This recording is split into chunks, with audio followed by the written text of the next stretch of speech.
I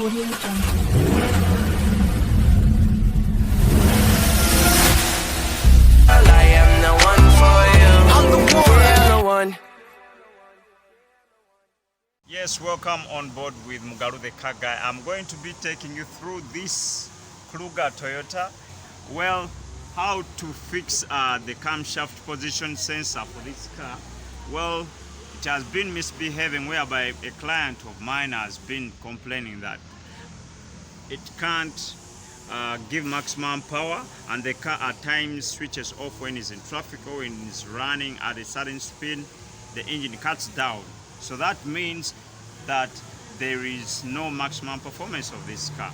Well, I've just done the diagnostics, and my computer, that's the Bosch FSI scan tool, has confirmed the camshaft position sensor.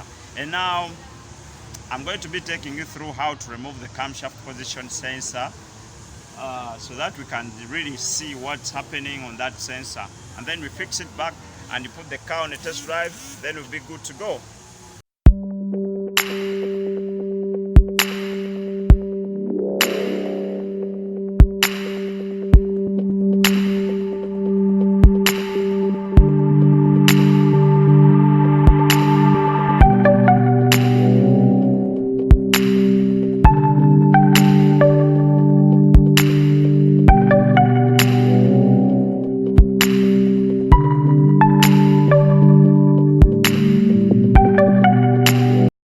After going into the hood of the car, I have just checked out, and it was a camshaft sensor, and I've just gotten a new one. This is the old one, which was really reconditioned. Of course, this is the camshaft position sensor, which really determines the position of this camshaft in relation to the valve openings.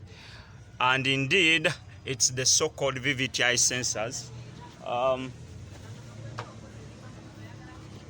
Well, this is the VVTi, variable valve timing intelligence. So it's this so-called sensor which determines that position of the valves. And you know, if there is misperformance of the car in relation to this, the car will have that crazy things. I guess you can be very, very aware. As you can see that this was tampered with. Here has to be a socket, and these are the wires they used to solder onto this, and they bypassed the socket. You see, the car was having erratic mixture and failure. At one point it could go off, the engine turns off, turns on, turns off, turns on. Then well, so after coming to me, well, I had to troubleshoot, and I saw really with the diagnostic computer that it was really defective. Now I've gone an extra mile besides the other camshaft sensor. I want to fix these top cover seals for him because he's having a leakage.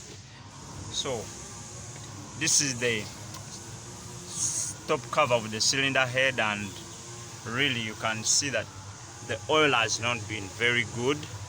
His servicing probably has been good at one point, since the cams are still intact. No more rubbing, and no more rubbing. Then I can see here some sludge. This is sludge due to poor oil. So I don't know which kind of oil he's been using, but now I'm going to put them on Shell Helix, which is ultra refined for maximum performance, which seals and cleans this engine. Yep. Now this is the one I'm going to replace, and then I'll be good to go. Onto the camshaft position sensor, and we align it very well.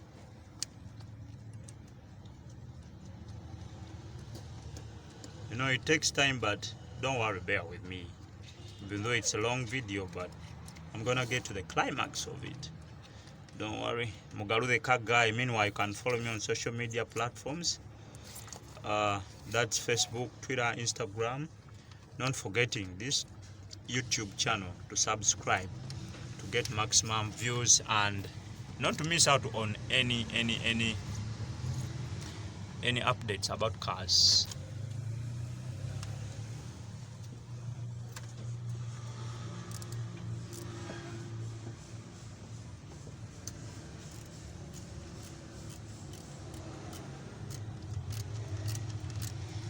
So we are tightening fully of the camshaft position sensor, and I'll hit the rod after fixing it. Then I will work on this wiring, of course. I'll work on that wiring which was antagonized and feed it back online. MugaluTheCarGuy. Then I'll be going on to fitting back this top cover seal of the engine.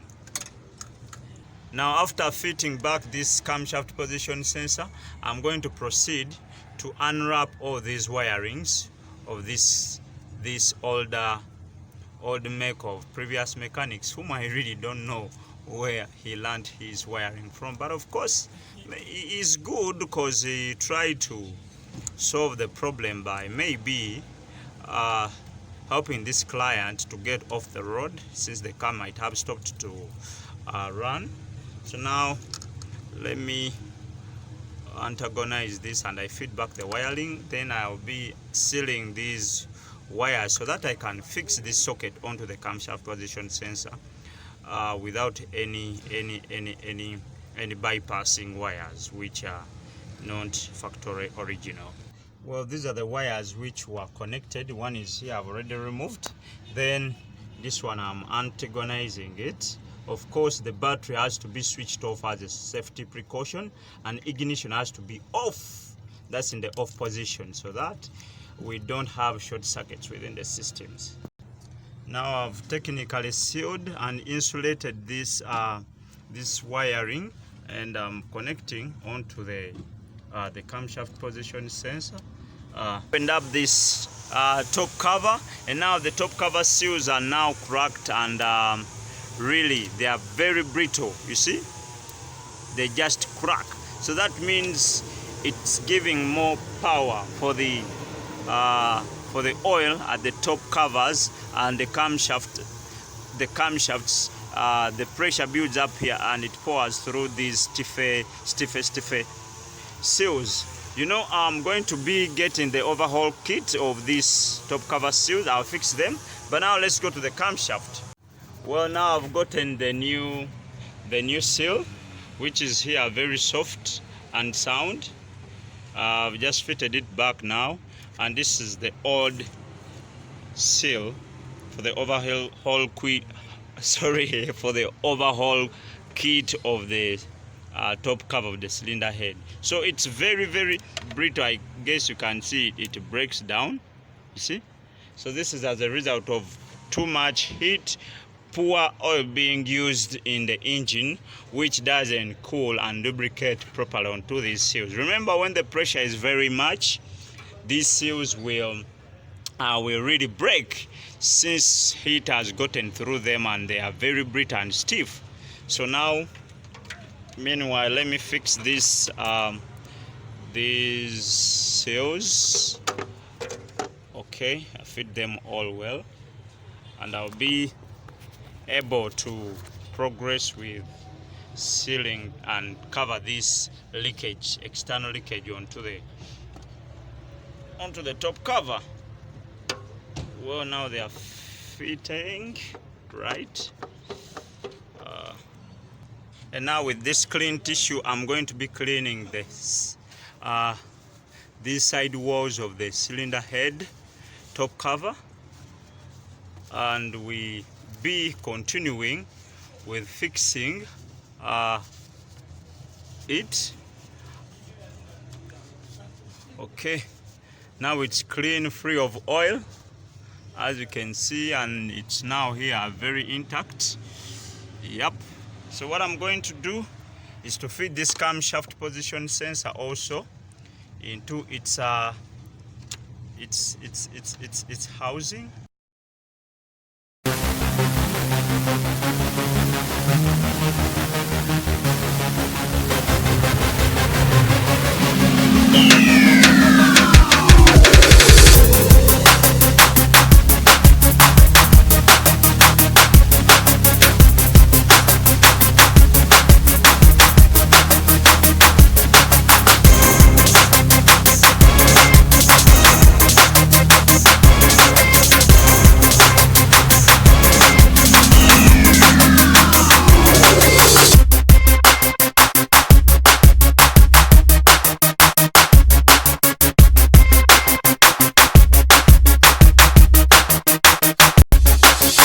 for following me all the way, MugaluTheCarGuy. Now, this is what I've changed. The camshaft position sensor and these the top cover seals are now done. The car is now done. We're going to hit the road to test what we've done so that we can see if there are no more leakages within the top cover seal, within the top cover of the top part of the engine. And the camshaft sensor at the dashboard, we shall check and confirm whether the check engine light is coming on. Then afterwards, we put the diagnostic machine to confirm the car. Thank you. Let's go. So we're hitting the test drive of this Kluger, and we're going to be seeing the performance of this car. Though we still have someone behind us who really we can't go before he clears the road.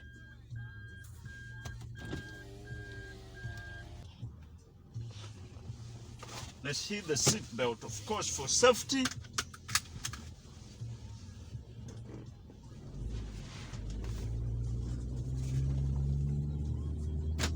So we're going throughout Kamocha, right?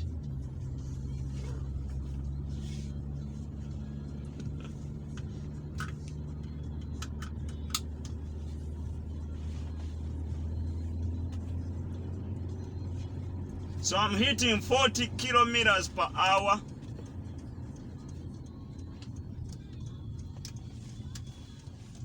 Yeah, let's hit the road. Let's kick it full throttle. Yeah, I'm kicking 40 kilometers per hour. Yep, 60. Oh, I'm decelerating faster. So let me put it out. Yep. You can push in the front.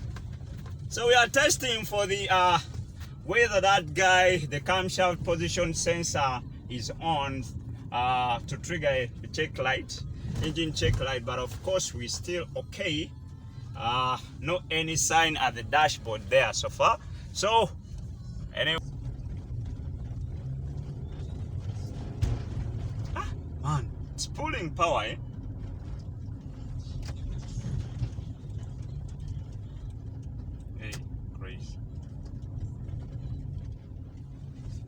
So we're going to move up from that point, are we? I forgot this place. Yeah.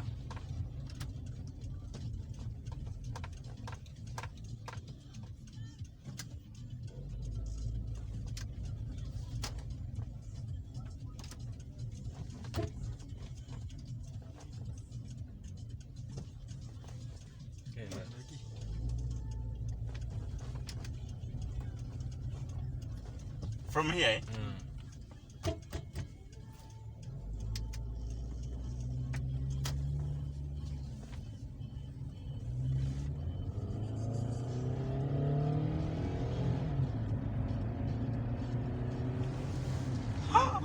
My, oh my. I can feel the power. Yeah. Safe border, guys.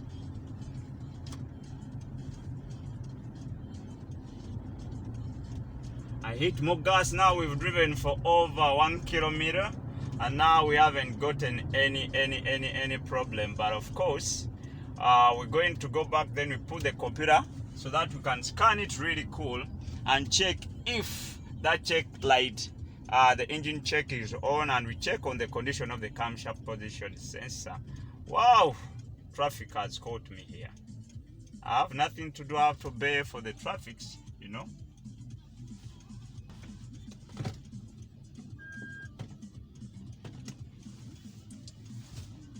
So 1 minute still.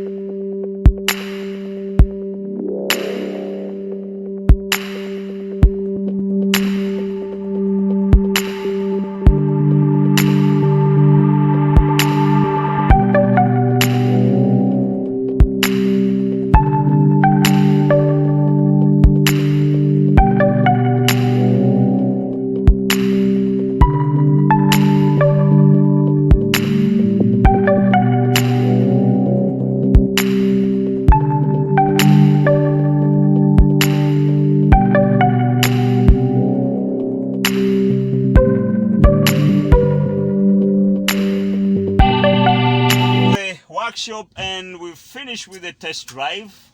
Currently, I'm going to put on a diagnostic machine. That's the scan tool. KTS, that's the Bosch machine. And we can confirm for what we have done, really.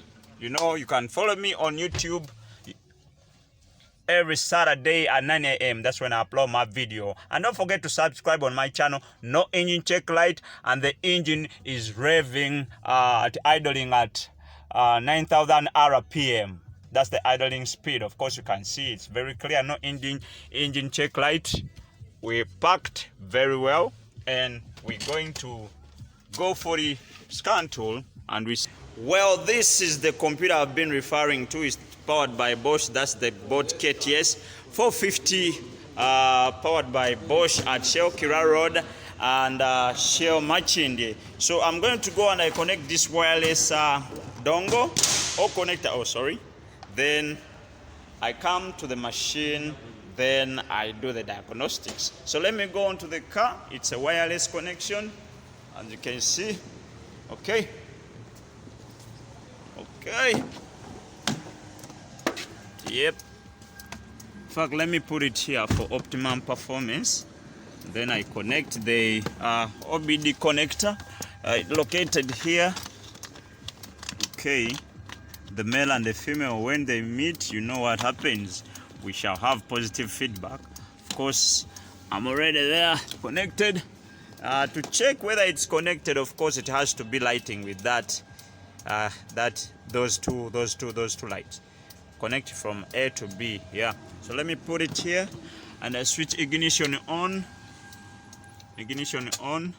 Yeah, I want those so that I can go. I check. Let me open the window so that it doesn't lock the key in to be safe. So let me go, and then I continue with the diagnostics on my machine here. So now I'm on the Bosch system. We have it's a Toyota Kluger 2.4 engine 2AZFE. So we're searching. Okay, that's the engine from 2000 up to 2007. It's 2.4 liters with a 118 kilowatts. That's the engine torque. So let's continue to read the VIN, to read everything so that we can confirm whether the car is really fit on the road. Ignition is switched on already, and this is the battery voltage. And of course, these are the details of the car. Toyota Kluger 2.4, 118 kilowatt. That's the engine torque. The engine of the car I've just worked on is the 2AZFE. So let's continue as it's checking through different modules so that we can ensure that there are different errors or no errors. So far, we've gotten one being read. Remember, it's the engine, and of course, it's internal, hasn't triggered this check light. And then what we need to do is to ensure whether it's an active code or it's the inactive code. Since we have changed, and we have to put a computer to clear the old memory of the sensor, then we map onto and program the new sensor on board. So let's run through the systems, and we shall see the way forward. I'm using the Toughbook Panasonic CF330 as the output, of course. Well, so far we've gotten this, and of course it's the programming of the same sensor that really needs calibration. Let me delete all the faults. Then of course, after programming, now there is no fault present. So we've worked and solved the problem, and the customer is happy. Yeah, I'm very sure, man. Thank you for following me all the way from the start. So you're going to crank the engine. Yeah, you can crack the engine. Let's crack the engine to see if there is no check light to confirm really. Start the engine, boss. Start the engine. No engine check lights. Those double indicators are for the alarm, but of course, it's not necessary for what we've been doing. The door is ajar, the handbrake is in, and the transmission is in parking. Of course, you can see, and no seat belt is tightened. I'm done. MugaluTheCarGuy. Thank you. I'm the one.